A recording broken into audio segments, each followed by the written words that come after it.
Hello students, आज हम करेंगे केमिस्ट्री का चैप्टर नंबर 12 का ऑर्गेनिक केमिस्ट्री का topic fission of covalent bond and electron movement. इससे पहले हमने इसी चैप्टर में नॉमेनक्लेचर सीखा था। अब हम इसमें कवर करेंगे हमारा second part which is homolytic, heterolytic fission and electron movement. Again, इस टॉपिक को करने से पहले आप अपनी बुक और हाथ में पेंसिल लेके बैठो। जो भी इंपॉर्टेंट लाइंस है आप साथ साथ अंडरलाइन करो, और जो भी मैं इंपॉर्टेंट चीजें इसमें बताऊंगी वो आप अपनी बुक में ही साथ में नोट करते जाओ। तो हम स्टार्ट करते हैं with the topic fission of a covalent bond. इसमें हम एनसीईआरटी का पेज नंबर 349 से 356 को कवर करेंगे। So open your books, open page number 349, topic fission of covalent bond. इस टॉपिक में सबसे पहले there are two types of division, there is two type of covalent bonding में जो क्लीवेज होती है वो दो टाइप्स की होती है। एक होती है हमारी हेट्रोलिटिक क्लीवेज और एक होती है हमारी होमोलिटिक क्लीवेज। सिंपल टर्म्स में अगर बात करें तो हेट्रोलिटिक क्लीवेज क्या है? ए और बी में suppose there is a covalent bonding. अगर ये कोवेलेंट बॉन्डिंग में, जो आपको पता है आपने 10th क्लास में किया है कि इसमें ऑब्वियसली ये शेयरिंग ऑफ इलेक्ट्रॉन है कोवेलेंट बॉन्डिंग, तो ये इलेक्ट्रॉन इस ए मॉलिक्यूल, इस ए एटम का है और ये वाला इलेक्ट्रॉन इस बी एटम का है जो आपस में शेयर हो रहे हैं। हेट्रोलिटिक क्लीवेज क्या होती है? अगर इनमें से ये जो दो एटम्स इलेक्ट्रॉन्स को शेयर कर रहे हैं, अगर इसमें से कोई एक एटम ये दोनों इलेक्ट्रॉन्स को अपने पास ले लेता है तो उसे बोलते हैं heterolytic cleavage. Hetero means different and homo means same. इसके अंदर इलेक्ट्रॉन्स जो है वो एक ही एटम के ऊपर चले जाएंगे, सपोज बी पे, तो बी नेगेटिव हो जाएगा और ए पॉजिटिव हो जाएगा क्योंकि उसके पास एक इलेक्ट्रॉन कम हो गया। सिमिलरली अगर यहाँ पे ए इस इलेक्ट्रॉन को लेता है तो ये ए नेगेटिव हो जाएगा और बी पॉजिटिव हो जाएगा, तो ये दोनों ही हमारा हेट्रोलिटिक क्लीवेज है। अब इसके अंदर इंपॉर्टेंट थिंग इज कि इसको लिखने का तरीका क्या है। इसको जब आप लिखोगे, जब आप इसको मेंशन करोगे कि ये हेट्रोलिटिक क्लीवेज हो रहा है, तो आपको एक एरो ड्रॉ करनी है जिसमें आप यहाँ पे एक फुल एरो ऐसे ऐसे ड्रॉ करोगे। ये मैं क्यों बता रही हूँ, क्योंकि होमोलिटिक में ऐसा नहीं होता, तो यहाँ पे कंप्लीट एरो ड्रॉ की जाती है। But if we talk about homolytic cleavage, homolytic cleavage के अंदर क्या होता है? जिसका इलेक्ट्रॉन, जिसका भी जो इलेक्ट्रॉन है वो वापस उसी के पास चला जाता है। ए का इलेक्ट्रॉन ए के पास वापस आ जाएगा और बी का इलेक्ट्रॉन बी के पास वापस आ जाएगा। ऑलवेज रिमेंबर, होमोलिटिक क्लीवेज में रेडिकल फॉर्मेशन होगी, पर हेट्रोलिटिक में आयंस बनेंगे, कैटायन एंड एनायन। पर होमोलिटिक में क्या होता है कि जो जिसका इलेक्ट्रॉन है बॉन्ड क्लीव हो गया, बॉन्ड टूट गया और जिसका जो इलेक्ट्रॉन था वो वापस उसी के पास आ गया और रेडिकल्स फॉर्म हो जाएंगे। अनदर थिंग, इसमें आप हाफ एरो यूज करोगे, कंप्लीट फुल एरो नहीं। जब हम होमोलिटिक क्लीवेज दिखाते हैं तो हम उसके अंदर हाफ एरो यूज करते हैं। सो this is homolytic cleavage. Fine. अब देखो, पहले हम बात कर रहे हैं हेट्रोलिटिक क्लीवेज की। हेट्रोलिटिक क्लीवेज में जब बॉन्ड ब्रेक होता है तो अभी हमने बात किया कि दोनों इलेक्ट्रॉन्स किसी एक एटम पे चले जाते हैं। फॉर एग्जांपल, अगर मेरे पास है क्लोरोमीथेन, तो इस क्लोरोमीथेन में क्लोरीन इज मोर इलेक्ट्रोनेगेटिव, तो क्या करेगा ये, इस कार्बन से कार्बन का इलेक्ट्रॉन भी खुद ले जाएगा और क्लोरीन हो जाएगा Cl माइनस, और जो कार्बन है ऑब्वियसली वो क्या बन जाएगा, पॉजिटिव। तो इसे हम क्या बोलते हैं? इसे हम बोलेंगे कार्बोकेटायन। पॉजिटिव होता है केटायन, नेगेटिव होता है एनायन, है ना। So now this is the formation of cation. तो ये कार्बन पे क्या हो गया, पॉजिटिव, तो ये क्या है, एक केटायन बन गया। सो this is carbocation. Fine. Another thing is, अगर यहाँ ब्रोमीन है, ब्रोमीन के पास इलेक्ट्रॉन्स चले गए, हेट्रोलिटिक क्लीवेज है, तो कार्बन पॉजिटिव हो गया, again this is cation. But यहाँ पे आप देख सकते हो इस कार्बन के साथ 3 हाइड्रोजन है। फाइन। और इस कार्बन, तो दिस इज मिथाइल केटायन, ये मिथाइल का केटायन बना है। पर अगर मैं बात करती हूँ इसकी तो ये टर्शरी कैटायन बना है। इसके जिस कार्बन पे पॉजिटिव चार्ज है उस पे 3 कार्बन लगे हैं, उसके साथ फर्दर 3 कार्बन अटैच है, हमने ये किया हुआ है। इसे हम क्या बोलते हैं, tertiary. So this is tertiary cation and this is methyl cation, है ना। So if we talk about carbocations, carbocations हमारे अनस्टेबल होते हैं, इसको अंडरलाइन कर सकते हो आप यहाँ। They are highly unstable and reactive. तो ये जो एल्काइल ग्रुप्स होते हैं जो पॉजिटिवली चार्ज्ड है, यहाँ पे जो कार्बन पॉजिटिवली चार्ज्ड है, ये अपने आप को स्टेबलाइज करने के लिए किसी ना किसी के साथ रिएक्ट करने की कोशिश करता है। और अगर ना भी करे तो अगर हम इस कार्बोकेटायंस की स्टेबिलिटी की बात करें तो इसकी जो स्टेबिलिटी है वो due to inductive effect and due to hyperconjugation effect, जो हम अभी आगे पढ़ेंगे इस चैप्टर के अंदर इसी वीडियो में, उसमें आप देखोगे कि जो टर्शरी कार्बोकेटायन होता है उसकी स्टेबिलिटी ज्यादा होती है, प्राइमरी की सबसे कम होती है और सेकेंडरी की मॉडरेट होती है, इन दोनों के बीच में। सो ये है मेरा प्राइमरी कार्बोकेटायन, वो कार्बन जो सिर्फ एक ही कार्बन के साथ फर्दर अटैच्ड है, उस पर पॉजिटिव चार्ज है। तो प्राइमरी, इसकी stability due to inductive effect और हाइपर कॉन्जुगेशन इफेक्ट कम होती है as compared to secondary, and secondary की कम होती है as compared to tertiary. Tertiary सबसे ज्यादा स्टेबल होता है, ये याद रखना, ये आपका 12th क्लास में भी यूज होगा ना। अनदर थिंग इज, जैसे कार्बोकेटायन बनता है ऐसे कार्बा एनायन भी बन सकता है। मतलब अगर ये इलेक्ट्रॉन्स, इसके साथ कोई इलेक्ट्रोनेगेटिव एलिमेंट नहीं जैसे क्लोरीन ब्रोमीन, एक इलेक्ट्रोपॉजिटिव एलिमेंट लग जाए तो ये जो 2 इलेक्ट्रॉन्स हैं वो कार्बन अपने पास ले जाएगा, क्योंकि इस कंडीशन में carbon is more electronegative. Heterolytic cleavage होगी पर ये जो दोनों इलेक्ट्रॉन्स हैं ये कार्बन के पास आ जाएंगे, तो इस केस में कार्बन जो है वो कार्बा एनायन बन जाएगा और ये जो H है, हाइड्रोजन है, वो H+ की फॉर्म में निकल जाएगा। ये क्या बन जाएगा, CH3-, क्योंकि ये दोनों इलेक्ट्रॉन इसके पास आ गए और H+ बन गया। सो दिस इज कार्बा एनायन, तो ये एनायन बन गया। फाइन। अब अगर हम इसकी स्टेबिलिटी की बात करें ना तो इसमें रिवर्स होता है। इसमें जो मिथाइल वाला जो कार्बन आयन है वो सबसे ज्यादा स्टेबल है, देन प्राइमरी, सेकेंडरी और टर्शरी सबसे लेस स्टेबल होगा। फाइन। ये लीस्ट स्टेबल है टर्शरी, और प्राइमरी मोस्ट स्टेबल हो जाएगा, मिथाइल वाला उससे भी ज्यादा स्टेबल हो जाएगा। Fine. So this is carbon ion formation, तो ये कार्बन आयन होता है। अब नेक्स्ट देखो, ये जो हेट्रोलिटिक क्लीवेज होती है ना, इसे हम हेट्रोपोलर और आयनिक और जस्ट पोलर रिएक्शंस भी बोलते हैं, क्योंकि इसके अंदर जो हमारे मॉलिक्यूल्स बनते हैं वो पॉजिटिव नेगेटिव बनते हैं। ये पॉजिटिव नेगेटिव चार्जेस ये पोलर मॉलिक्यूल्स हो गए, तो इसको हम पोलर रिएक्शंस या आयनिक, आयंस बन रहे हैं तो आयनिक रिएक्शन भी बोलते हैं, या हेट्रोपोलर और पोलर रिएक्शन। अगर हम यहाँ पे होमोलिटिक क्लीवेज की बात करें, जिसमें मैंने आपको बताया कि रेडिकल्स फॉर्म होते हैं, जिसका जो इलेक्ट्रॉन है वो वापस उसी के पास चला गया, उसे हम बोलते हैं होमोलिटिक बॉन्ड क्लीवेज। जैसे क्लोरीन में ClCl, क्लोरीन के दोनों इलेक्ट्रॉन्स इसका इसके पास वापस और इसका इसके पास वापस, this is homolytic cleavage. CH3 bond टूटा, इस कार्बन का इलेक्ट्रॉन इसके पास, इस कार्बन का इलेक्ट्रॉन इसके पास, तो दोनों रेडिकल फॉर्म हो गए। Fine, this is homolytic cleavage. One of the electrons of the shared pair in a covalent bond goes with each of the bonded atoms. दोनों उस bonded atoms पे जाते हैं और इसको हम हाफ हेडेड एरो से रिप्रेजेंट करते हैं, जो हमने पहले बात की है, इसको हाफ हेडेड एरो से शो करते हैं और इसमें फ्री रेडिकल्स बनते हैं ना। अगर हम रेडिकल्स में स्टेबिलिटी की बात करें तो इसकी जो स्टेबिलिटी है वो भी हमारी किस ऑर्डर में इंक्रीज होती है, वो हमारी इंक्रीज होगी, सबसे कम होगी मिथाइल की, then primary, then secondary and then tertiary.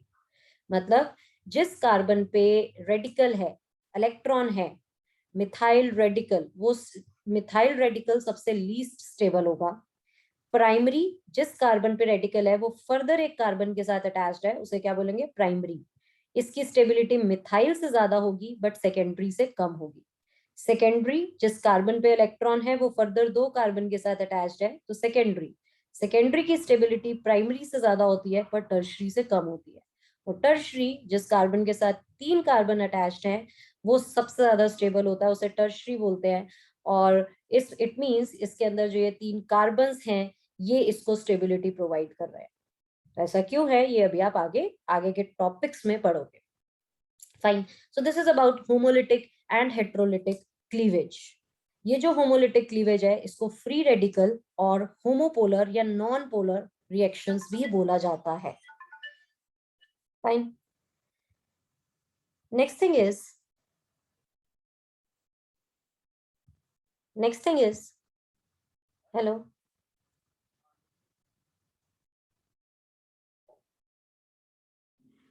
अब हम बात करते हैं न्यूक्लियोफाइल्स और इलेक्ट्रोफाइल्स की। न्यूक्लियोफाइल्स और इलेक्ट्रोफाइल्स क्या होते हैं? Come to page number 350। नाम से पता चल रहा है न्यूक्लियोफाइल क्या होता है, विच इज न्यूक्लियस लविंग, ठीक है। और इलेक्ट्रोफाइल क्या होगा? Electron loving. जो न्यूक्लियस लविंग होगा मतलब कि जो पॉजिटिव को, न्यूक्लियस में प्रोटॉन्स होते हैं जो पॉजिटिवली चार्ज होते हैं, तो न्यूक्लियस लविंग मतलब पॉजिटिव की तरफ जाएगा, तो उसे हम बोलते हैं न्यूक्लियोफाइल। और यू कैन से वो रिएजेंट जो हमारे इलेक्ट्रॉन को रिएक्टिव साइट पे लेके आए।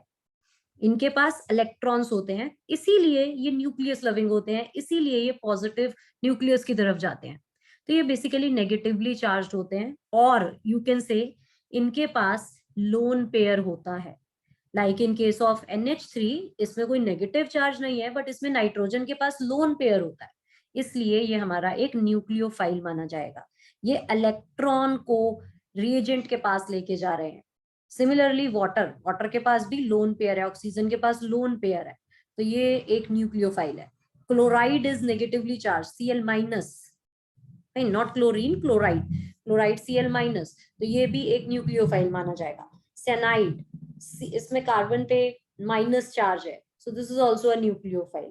तो न्यूक्लियोफाइल बेसिकली वो हैं जिनके पास इलेक्ट्रॉन है, इलेक्ट्रॉन रिएजेंट के पास जाएगा, और जो न्यूक्लियोफाइल्स होंगे वो किस पे अटैक करेंगे? जो हमारा पॉजिटिवली चार्ज होगा।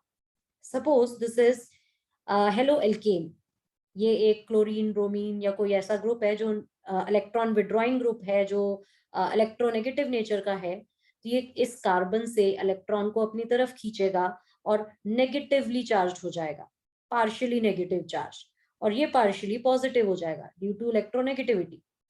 और अगर ये पॉजिटिव चार्ज होगा तो न्यूक्लियोफाइल किस पे अटैक करेगा? पॉजिटिवली चार्ज एटम के ऊपर। तो यहाँ पे इस R which can be any hydrocarbon का चेन, तो ये उसके साथ हमारा अटैच हो जाएगा और जो हमारा ये X है वो हमारा निकल जाएगा। This is nucleophilic substitution reaction जो आप हाइड्रोकार्बन्स में पढ़ोगे। So right now we are talking about nucleophile and electrophile. तो न्यूक्लियोफाइल ये नेगेटिवली चार्ज जो हमारे मॉलिक्यूल्स हैं, इन्हें हम आयंस हैं या मॉलिक्यूल्स हैं या जिनके पास इलेक्ट्रॉन लोन पेयर है, उसे हम बोलते हैं न्यूक्लियोफाइल। तो वो पॉजिटिव के ऊपर अटैक करते हैं और उनके साथ जाके अटैच हो सकते हैं, अटैच हो जाते हैं, तो इसे हम बोलते हैं nucleophile. If we talk about electrophile, अगर हम इलेक्ट्रोफाइल की बात करें तो इसका रिवर्स है, इलेक्ट्रॉन लविंग। इलेक्ट्रॉन लविंग मतलब वो पॉजिटिवली चार्ज होते हैं, और इसका एक बहुत ही इंपॉर्टेंट एग्जाम्पल जो एग्जाम्स में पूछते हैं वो है बोरॉन ट्राइफ्लोराइड, दिस वन। इसमें आप देख रहे हो कहीं पे पॉजिटिव चार्ज तो नहीं है, तो फिर ये इलेक्ट्रोफाइल क्यों है, ये इलेक्ट्रॉन लविंग क्यों है? You can see here boron के पास 3 इलेक्ट्रॉन्स होते हैं जिसको वो शेयर करता है। फ्लोरीन ने भी 3 इलेक्ट्रॉन शेयर कर लिए, एक एक इलेक्ट्रॉन पर फ्लोरीन। तो इस टाइम पे बोरॉन के पास 6 इलेक्ट्रॉन्स है, इसका ऑक्टेट अभी भी कंप्लीट नहीं है, तो इसलिए ये क्या है? इलेक्ट्रॉन लविंग, ये भागेगा इलेक्ट्रॉन लेने के लिए, so it is an electrophile. Similarly carbon dioxide CO2 में अगर हम इसमें रेजोनेटिंग स्ट्रक्चर देखें तो कार्बन पे पॉजिटिव चार्ज आ जाता है, copper ion positive charge, hydronium ion positive charge, तो ये हमारे क्या कहलाएंगे? इलेक्ट्रोफाइल। सेम अगर अभी हमने जो न्यूक्लियोफाइल की रिएक्शन देखी थी, अगर मैं इसमें इसकी बात करूं, जो एक कार्बोकेटायन फॉर्म हुआ है मेरा, जिसमें मेरा न्यूक्लियोफाइल अटैक कर रहा है, वो इलेक्ट्रोफाइल है. So in this case this positive, ये वाला part, this molecule is an electrophile. ये मेरा इलेक्ट्रोफाइल है. तो न्यूक्लियोफाइल इलेक्ट्रोफाइल के साथ जाके जुड़ता है. और you can say nucleophile electrophile पे अटैक करता है और इलेक्ट्रोफाइल न्यूक्लियोफाइल पे अटैक करता है. ये दोनों आपस में जुड़ते हैं. Fine. So this is about, इस पैराग्राफ में इसी चीज को ही एक्सप्लेन किया है. अब आप ये समझ गए तो आपको ये बहुत इजीली समझ आ जाएगा. Fine. Now come to the topic, electron movement in organic reaction. Organic reactions में जहां पे डबल बॉन्ड होता है ना, वो इलेक्ट्रॉन्स जो जो बेसिकली पाई बॉन्ड शेयर कर रहे हैं, नॉट सिग्मा, वो इलेक्ट्रॉन्स जो पाई बॉन्डिंग में है, वो electrons they can move. That is why we are saying electron movement. तो ये जो डबल बॉन्ड है, ये हमारा शिफ्ट हो सकता है. ये डबल बॉन्ड यहां से शिफ्ट होके इधर आ गया. So it can shift. So the pi bond to adjacent bond position. Adjacent bond position मतलब ये adjacent bond है, यहाँ चला गया. फाइन. और इसको रिप्रेजेंट कैसे करते हैं इस मूवमेंट को? पहले हम दिखाते हैं कि ये दोनों इलेक्ट्रॉन्स इस कार्बन पे आ गए, तो इसमें दो डॉट्स आ जाएंगी. और फिर हम दिखाएंगे कि ये दो डॉट्स, ये दो इलेक्ट्रॉन यहाँ पे चले गए. तो इसको लिखने का तरीका ये है कि यहाँ से ये इलेक्ट्रॉन इधर आ गया, तो ये दो डॉट्स आ गई, और फिर ये दो इलेक्ट्रॉन्स यहाँ से इधर शिफ्ट हो गए. Right. So this is called electron movement. Now electron movement जो है, अब हम इसके इफेक्ट्स देख रहे हैं. Electron displacement effect basically. अब हम देखेंगे electron displacement effect in covalent bonds. ठीक है. इलेक्ट्रॉन डिस्प्लेसमेंट, इलेक्ट्रॉन मूवमेंट मतलब इलेक्ट्रॉन का डिस्प्लेस होना, कि इलेक्ट्रॉन अपनी जगह से किसी पे जा रहा है. चाहे वो, जैसे हम होमोलिटिक और हेट्रोलिटिक क्लीवेज की बात कर रहे थे, उसके अंदर क्या हो रहा है? डिस्प्लेसमेंट ही तो हो रही है इलेक्ट्रॉन की. चाहे वो दोनों इलेक्ट्रॉन्स एक ही एटम पे जा रहे हैं, या अपने अपने इलेक्ट्रॉन्स को वापस ले रहे हैं. ठीक है. रेडिकल फॉर्म हो रहा है, या पॉजिटिव नेगेटिव आयन बन रहा है, होमोलिटिक हेट्रोलिटिक, तो दैट इज इलेक्ट्रॉन डिस्प्लेसमेंट. क्यों हो रही है? इसके हमें तीन टॉपिक्स करने हैं. First is inductive effect. Inductive effect करेंगे, रेजोनेंस इफेक्ट करेंगे, इलेक्ट्रोमेरिक इफेक्ट करेंगे, और हाइपर कॉन्जुगेशन करेंगे. तो सबसे पहला है हमारा इंडक्टिव इफेक्ट. इंडक्टिव इफेक्ट क्या होता है?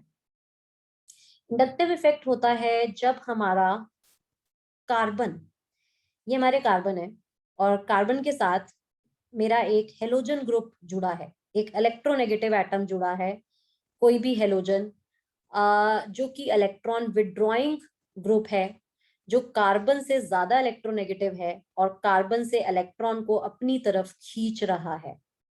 तो it can be chlorine, bromine, fluorine, कुछ भी, iodine. So this is, you can say this is halo alkane. Fine. तो अगर ये इससे अपना इलेक्ट्रॉन अपनी तरफ खींच रहा है, कार्बन का इलेक्ट्रॉन अपनी तरफ खींच रहा है, तो ये स्लाइटली नेगेटिव पोलर मॉलिक्यूल बन जाएगा, और ये स्लाइटली नेगेटिव हो जाएगा, और ये हमारा स्लाइटली पॉजिटिव हो जाएगा. अब ये जो कार्बन जो जिस दूसरे कार्बन के साथ अटैच है, वो इससे इलेक्ट्रॉन खींचेगा, और ये भी हमारा स्लाइटली पॉजिटिव हो जाएगा. ये इस कार्बन से खींचेगा, ये और स्लाइटली पॉजिटिव हो जाएगा, और ये सबसे कम पॉजिटिव चार्ज में चला जाएगा. एक चीज याद रखना, इसमें क्वेश्चन आता है कि अगर हमारा एक हेलो एल्केन है, तो कौन सा कार्बन है जिसपे सबसे कम पॉजिटिव चार्ज आएगा? जितना दूर होगा कार्बन इलेक्ट्रो नेगेटिव एटम से, उस कार्बन पे सबसे लाइट पॉजिटिव चार्ज होगा, सबसे कम पॉजिटिव. डेल्टा डेल्टा डेल्टा, जितने डेल्टा आते जाएंगे उतना वीक हो रहा है वो पॉजिटिव चार्ज, उतना कम है, स्लाइट लाइट है. राइट. सबसे ज्यादा उसके पास है जो हमारा डायरेक्टली अटैच्ड है उस इलेक्ट्रोनेगेटिव एटम के साथ. राइट. सो पोलराइजेशन जो है, दिस इज पोलराइजेशन. ठीक है. पोलर नेचर हो गई, तो polarization fades away from right to left. यहाँ पे अगर हम देखें तो राइट से लेफ्ट में जाओगे तो पोलराइजेशन धीरे धीरे खत्म होती जाएगी. 4 के बाद खत्म हो जाती है, उसके बाद कार्बन पॉजिटिव नेचर नहीं दिखाता, वो इतना कम हो जाता है. सो नेक्स्ट थिंग इज, अब जरूरी नहीं है कि हमारा कार्बन के साथ हमेशा एक इलेक्ट्रॉन विड्रॉइंग ग्रुप लगा हो जो कार्बन से इलेक्ट्रॉन खींचे, हो सकता है मेरा कार्बन के साथ एक इलेक्ट्रॉन डोनेटिंग ग्रुप अटैच्ड हो। तो ये जो इलेक्ट्रॉन डोनेटिंग ग्रुप होगा ये इलेक्ट्रॉन कार्बन को देगा। इस केस में कार्बन इज मोर इलेक्ट्रोनेगेटिव, क्योंकि ये ज्यादा इलेक्ट्रोनेगेटिव है तो ये इससे इलेक्ट्रॉन को अपनी तरफ खींचेगा। अब कार्बन नेगेटिव हो जाएगा, स्लाइटली नेगेटिव, और ये हो जाएगा पॉजिटिव। ठीक है, तो इस बेसिस पे हम इंडक्टिव इफेक्ट को दो पार्ट्स में डिवाइड करते हैं, plus and minus, positive and negative.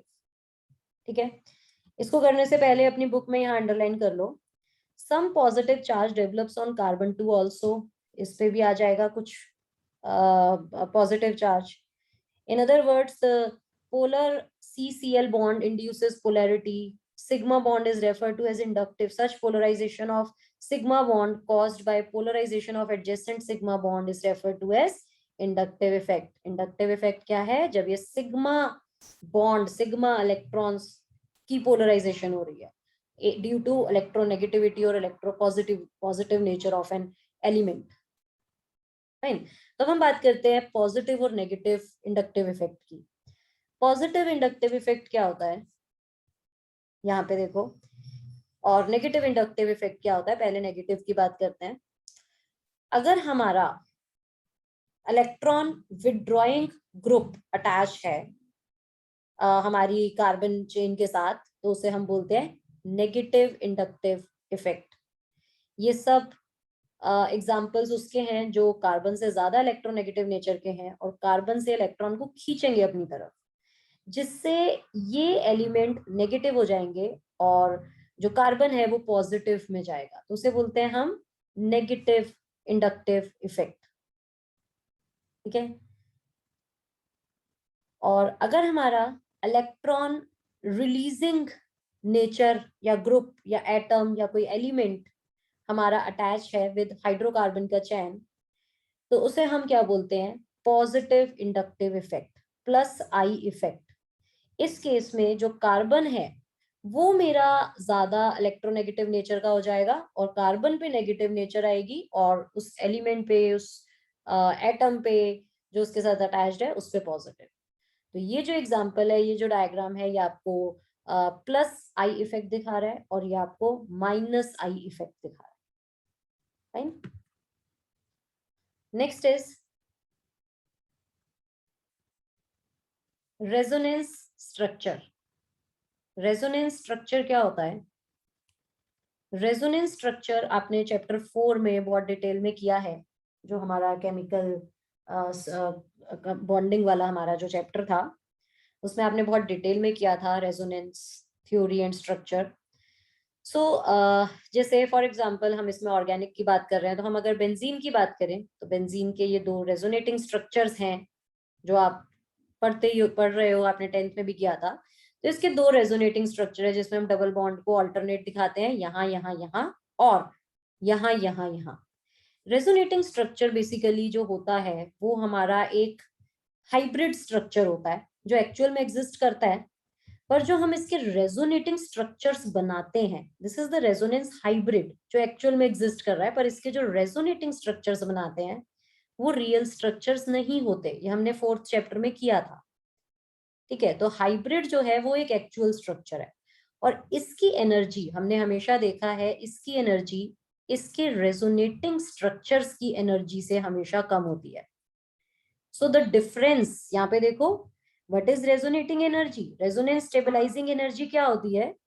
The difference in energy between the actual structure, जो एक्चुअल स्ट्रक्चर है किसी का जिसमें रेजोनेटिंग स्ट्रक्चर्स बन रहे हैं, और जो लोएस्ट रेजोनेटिंग स्ट्रक्चर, जो रेजोनेटिंग स्ट्रक्चर्स जितने भी बनेंगे उसमें जो लोएस्ट एनर्जी वाला स्ट्रक्चर होगा उसकी एनर्जी और हाइब्रिड एक एक्चुअल स्ट्रक्चर की एनर्जी में जो डिफरेंस होगा उसे बोलेंगे हम रेजोनेटिंग स्टेबलाइजिंग एनर्जी और सिंपली रेजोनेटिंग एनर्जी।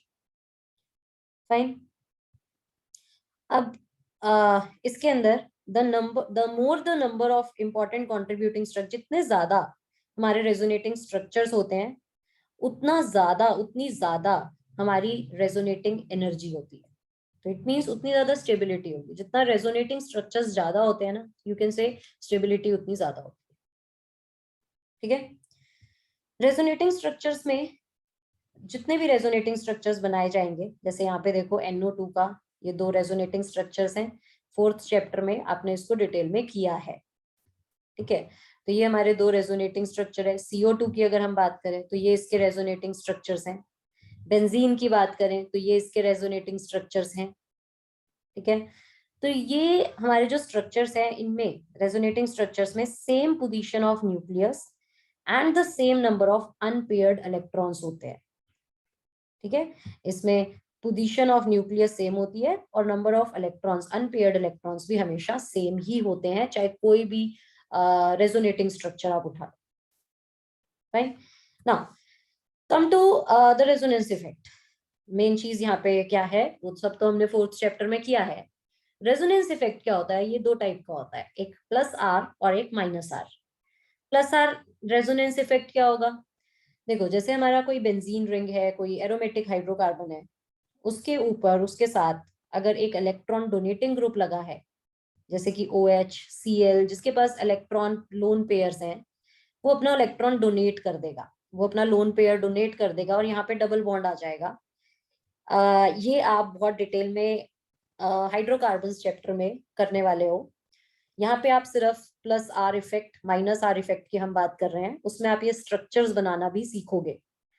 तो पॉजिटिव रेजोनेंस इफेक्ट में अगर कोई इलेक्ट्रॉन डोनेटिंग ग्रुप अटैच है तो वो इलेक्ट्रॉन को देगा, जिससे रेजोनेटिंग स्ट्रक्चर्स बनेंगे, और इन रेजोनेटिंग स्ट्रक्चर्स में नेगेटिव चार्ज आएगा। कहाँ कहाँ पे, ऑर्थो पोजीशन पे। आपको पता है इस पोजीशन को ऑर्थो बोलते हैं और इसे भी ortho. This one is Meta and this one is para, जो बिल्कुल अपोजिट होता है उसे बोलते हैं पैरा। तो इस कंडीशन में आपका जो ऑर्थो पोजीशन है और जो पैरा पोजीशन है, इसमें नेगेटिव चार्ज आएंगे, मेटा पे नहीं आएगा। इसे बोलते हैं +R इफेक्ट। ऐसा क्यों हो रहा है, आप पढ़ोगे हाइड्रोकार्बन में। तो अभी आप ये याद रखो, +R इफेक्ट इज कि जब इलेक्ट्रॉन डोनेटिंग ग्रुप लगा होता है तो उससे हमारी जो रिंग है उसमें नेगेटिव चार्ज आ जाता है ऑर्थो और पैरा पोजीशन पे, resonating due to resonance, due to resonating structure, उसे हम बोलते हैं +R इफेक्ट। NH2 लगा है, इसके पास भी, नाइट्रोजन के पास भी लोन पेयर होता है, तो सेम कंडीशन इसमें भी होगी। तो ये हो गया +R इफेक्ट। -R इफेक्ट क्या होता है, अगर हमारे ये इलेक्ट्रॉन विड्रॉ करे इस रिंग से, तो यहाँ पे जो ऑर्थो और पैरा पोजीशन है उस पे पॉजिटिव चार्ज आ जाएगा, डीएक्टिवेटिंग ग्रुप कहलाता है ये। भाई ये रिंग को डीएक्टिवेट कर रहा है, तो यहाँ पे नेगेटिव की जगह पॉजिटिव चार्ज आने लग जाएगा, इलेक्ट्रॉन डेंसिटी कम होने लगेगी। ठीक है, और यहाँ पे इलेक्ट्रॉन डेंसिटी बढ़ रही है रिंग में। तो जब इलेक्ट्रॉन डेंसिटी कम होगी, इसे बोलेंगे -R इफेक्ट। सो इलेक्ट्रॉन विड्रॉइंग ग्रुप है तो -R इफेक्ट, डोनेटिंग ग्रुप है तो +R effect. Next is electromeric effect. Electromeric effect क्या होता है, इलेक्ट्रोमेरिक इफेक्ट जो है वो हमारा एक टेम्पररी इफेक्ट है। अभी तक जो हम कर रहे थे वो परमानेंट इफेक्ट है, किसी भी कंपाउंड के, किसी उन मॉलिक्यूल्स के, वो परमानेंट इफेक्ट्स थे। पर अगर हम इलेक्ट्रोमेरिक इफेक्ट की बात करें तो ये टेम्पररी है। क्यों टेम्पररी है, दिस इज वेरी इंपॉर्टेंट, ये पेपर में पूछते हैं। ठीक है, तो याद रखना, it is a temporary effect. ये टेम्पररी क्यों है, क्योंकि इसके अंदर हमारा ये जो हमारा डिस्प्लेसमेंट है, ये जो हमारा डबल बॉन्ड इसमें डिस्प्लेस होगा, इलेक्ट्रॉन हमारे मूव करेंगे, ये जो मूवमेंट है, this is due to in the presence of attacking reagent, in the presence of some attacking reagent. अगर हम इस मॉलिक्यूल के पास, जिसमें डबल बॉन्ड है, इसके पास एक अटैकिंग रिएजेंट ले जाएं जो एक इलेक्ट्रोफाइल या न्यूक्लियोफाइल है, पॉजिटिव या नेगेटिव चार्ज है जिसपे, तो क्या होता है कि ये जो डबल बॉन्ड है उसमें हेट्रोलिटिक क्लीवेज होती है, मतलब पाई बॉन्ड डिस्प्लेसमेंट होती है। ये दोनों इलेक्ट्रॉन जो पाई वाले हैं, पाई इलेक्ट्रॉन्स, ये एक ही कार्बन पे शिफ्ट हो जाते हैं। सपोज अब ये भी 2 टाइप का है, एक प्लस इलेक्ट्रोमेरिक इफेक्ट है पॉजिटिव, और एक नेगेटिव इलेक्ट्रोमेरिक इफेक्ट है। पॉजिटिव इलेक्ट्रोमेरिक इफेक्ट तब होगा अगर अटैकिंग रिएजेंट, जो भी अटैकिंग रिएजेंट है, वो उस कार्बन पे जाके अटैच हो जाए जिस कार्बन पे दोनों इलेक्ट्रॉन्स आ रहे हैं। तो इट मीन्स ऑब्वियसली ये एक इलेक्ट्रोफाइल होगा। तो अगर कोई इलेक्ट्रोफाइल आया है तो वो पॉजिटिव इलेक्ट्रोमैग्नेटिक इफेक्ट दिखाएगा, तो कार्बन के ऊपर वो H प्लस या जो भी इलेक्ट्रोफाइल है वो जाके अटैच होगा, जिस कार्बन पे दोनों इलेक्ट्रॉन्स आए हैं, और आपको एक कार्बोकेटायन मिल जाएगा। फाइन। नेगेटिव इलेक्ट्रोमैग्नेटिक इफेक्ट क्या होगा? अगर कोई न्यूक्लियोफाइल आएगा, कोई नेगेटिवली चार्ज्ड रिएजेंट आएगा, तो ये जो नेगेटिवली चार्ज्ड रिएजेंट है वो क्या करेगा, वो जब इस सबस्ट्रेट के पास आएगा तो वो उस नेगेटिव का मतलब है कि वो उस कार्बन के साथ जाके अटैच नहीं होगा जहां पे इलेक्ट्रॉन आ रहे हैं। तो इस कार्बन पे इलेक्ट्रॉन आए, ये खुद ही नेगेटिव है, तो उसके पास तो ऑब्वियसली नहीं जाएगा। किसके पास जाएगा? जो पॉजिटिव बनेगा। पॉजिटिव ये वाला बनेगा, तो वो पॉजिटिव के साथ जाके अटैच हो जाएगा। तो इसे हम बोलते हैं minus E effect, electro minus negative electromeric effect. और इसमें हमें कार्बो एनायन मिलेगा, इसमें हमें नेगेटिवली चार्ज कार्बन मिलेगा और इसमें हमें पॉजिटिवली चार्ज कार्बन। यहाँ पे इसको अंडरलाइन कर लो, एक चीज याद रखना, अगर कंडीशन ऐसी है कि इसमें इंडक्टिव इफेक्ट भी आ रहा है, कोई ऐसा स्ट्रक्चर है जिसमें इंडक्टिव इफेक्ट भी है और इलेक्ट्रोमेरिक इफेक्ट भी बन रहा है, इलेक्ट्रोमेरिक इफेक्ट किसी के आने से, किसी रिएजेंट के आने से, और वो दोनों अपोजिट डायरेक्शन में काम कर रहे हैं, तो इलेक्ट्रोमेरिक इफेक्ट जो होता है वो डोमिनेट करता है इंडक्टिव इफेक्ट को। सही। Next is hyper conjugation, last topic hyper conjugation. ये हो गया हमारा positive and negative electromeric effect. ये पॉजिटिव है तो हाइड्रोजन उसके पास गया है जो नेगेटिव कार्बन बनेगा, और ये नेगेटिव इलेक्ट्रोमेरिक इफेक्ट उसके पास उस कार्बन के पास जिस जो पॉजिटिव बनेगा। Next is hyper conjugation. Hyper conjugation में क्या है, एक चीज को समझो, अगर मैं कार्बन की इलेक्ट्रॉनिक कॉन्फ़िगरेशन देखूं तो वो होती है 1s2, 2s2, 2px1 and 2py1 ground state में।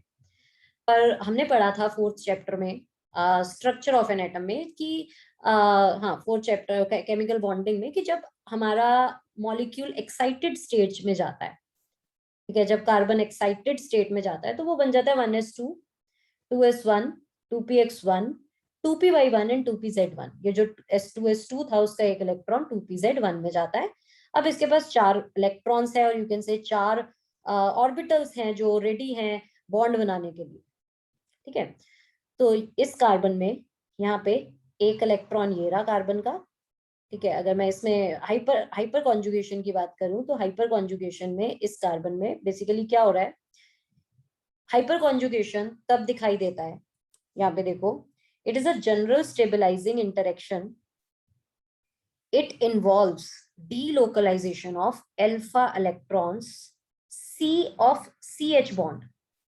तो बेसिकली हाइपर कॉन्जुगेशन के अंदर होता क्या है, इसके अंदर हमारे कार्बन, एक कार्बन है जिसपे पॉजिटिव चार्ज आया, तो उसका एक इलेक्ट्रॉन, अगर एक मेरा कार्बोकेटायन है जिसपे मेरा एक कार्बन जिसपे मेरा पॉजिटिव चार्ज है, उसका इलेक्ट्रॉन कोई सपोज इलेक्ट्रोनेगेटिव एलिमेंट लेके चला गया, क्लोरीन ब्रोमीन कुछ भी, तो वो पॉजिटिव हो गया।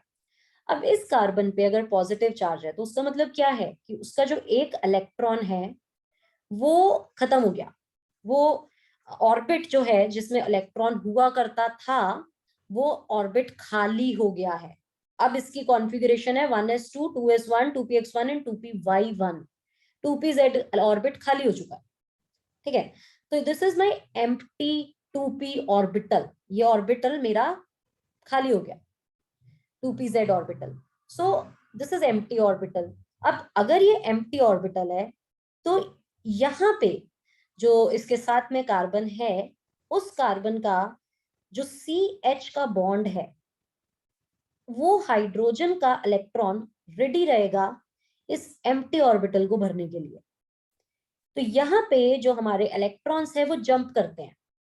अब ये हाइड्रोजन का इलेक्ट्रॉन कहेगा कि मैं इस एम्प्टी ऑर्बिटल में जंप कर रहा हूं, और अगर इसका इलेक्ट्रॉन यहाँ पे जंप करेगा, this effect is called hyper conjugation, क्योंकि इसका इलेक्ट्रॉन जो यहाँ पे ऑर्बिटल में था वो तो अब है ही नहीं, तो अब हाइड्रोजन का इलेक्ट्रॉन यहाँ जंप करेगा। तो ये बॉन्डिंग हमेशा C और H, कार्बन और हाइड्रोजन के बीच के बॉन्ड से होती है। इसमें जो डीलोकलाइजेशन होता है सिग्मा इलेक्ट्रॉन्स का, C और H के बीच में जो बॉन्डिंग है वो सिग्मा है। तो सिग्मा इलेक्ट्रॉन्स की डीलोकलाइजेशन सी और एच के बॉन्ड के बीच में, यहाँ पे सी और एच में, ठीक है। सो नेक्स्ट थिंग इज, तो वो डीलोकलाइज होके किसमें चले जाते हैं, अनशेयर्ड पी ऑर्बिटल में चला जाता है, एम्प्टी ऑर्बिटल के अंदर चला जाता है, ठीक है। सो this is called hyper conjugation effect. तो यहाँ पे आप देख सकते हो हाइपर कॉन्जुगेशन इफेक्ट में मेरे पास एक स्ट्रक्चर है, दिस इज CH2 प्लस, मतलब इसका एक इलेक्ट्रॉन नहीं है अब। तो इसके पास 3 इलेक्ट्रॉन्स हैं, 1 2 3, जो इसने शेयर किए हुए हैं, एक इस कार्बन के साथ, 2 हाइड्रोजन के साथ। ये कार्बन जिसके साथ इसने शेयर किया है वो फर्दर 3 हाइड्रोजन के साथ अटैच्ड है। अब इसका एक ऑर्बिटल जो है वो एम्प्टी है, खाली है।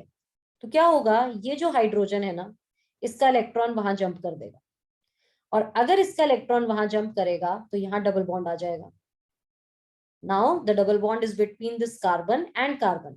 ये वाला कार्बन का इलेक्ट्रॉन तो इसी के पास ही रहा, हाइड्रोजन का जो इलेक्ट्रॉन था वो इस कार्बन के पास चला गया, तो इसका पॉजिटिव नेचर खत्म हो गया, और पॉजिटिव कौन बन गया, हाइड्रोजन, क्योंकि हाइड्रोजन का ऑर्बिटल खाली हो गया। तो अब हाइड्रोजन पॉजिटिव है और कार्बन के पास अपने चारों इलेक्ट्रॉन्स हो गए, फाइन। अब इसका ऑर्बिटल खाली है तो ये हाइड्रोजन कहेगा चल मेरा इलेक्ट्रॉन तू ले ले, वो अपना इलेक्ट्रॉन उसमें दे देगा, तो ये हाइड्रोजन पॉजिटिव हो जाएगा, और इस हाइड्रोजन का इलेक्ट्रॉन अब इसके साथ इसके पास चला जाएगा, और ये CH के बीच में बॉन्ड बन जाएगा। अब ये इलेक्ट्रॉन कहेगा, अब ये हाइड्रोजन कहेगा अच्छा मेरा इलेक्ट्रॉन इसमें जंप करवाओ।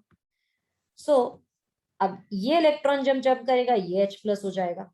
सो this is hyper conjugation effect, fine. तो इसमें जो इंपॉर्टेंट चीज है वो ये है, इस चीज को समझो कि अगर हम स्टेबिलिटी की बात करें ना, तो स्टेबिलिटी में हमेशा याद रखना टर्शरी फॉर्म जो होती है, हाइपर कॉन्जुगेशन जो है, उसमें स्टेबिलिटी टर्शरी की सबसे ज्यादा है, देन सेकेंडरी, देन प्राइमरी, और फिर मिथाइल की। क्योंकि because of hyper conjugation effect, जो हमारा कार्बन पॉजिटिव है, इसके साथ देखो 3 कार्बन जुड़े हैं, और हर कार्बन के साथ 3 3 हाइड्रोजन है। तो यहाँ पे भी 3 हाइड्रोजन है जो अपना इलेक्ट्रॉन इसको देने को रेडी है, इधर भी 3 हाइड्रोजन है जो अपना इलेक्ट्रॉन शिफ्ट करने को रेडी है, इधर भी 3 हाइड्रोजन है जो अपना इलेक्ट्रॉन शिफ्ट करने को रेडी है। तो इसलिए जो कार्बोकेटायन, जो हमने सबसे पहले बात की थी जब हमने ये टॉपिक शुरू किया था, कि जो कार्बोकेटायंस बनते हैं ना due to hyperconjugation and inductive effect, उनकी स्टेबिलिटी ज्यादा होती है, टर्शरी की स्टेबिलिटी सबसे ज्यादा होती है, and this is the reason why. Secondary की उससे कम, प्राइमरी की उससे कम, और मिथाइल वाले की तो ऑब्वियसली सबसे कम होगी, क्योंकि उसके पास तो कोई भी नहीं है देने वाला, fine. So this is about the hyper conjugation. तो आप यहाँ पे ये भी एक एग्जांपल देख सकते हो हाइपर कॉन्जुगेशन का।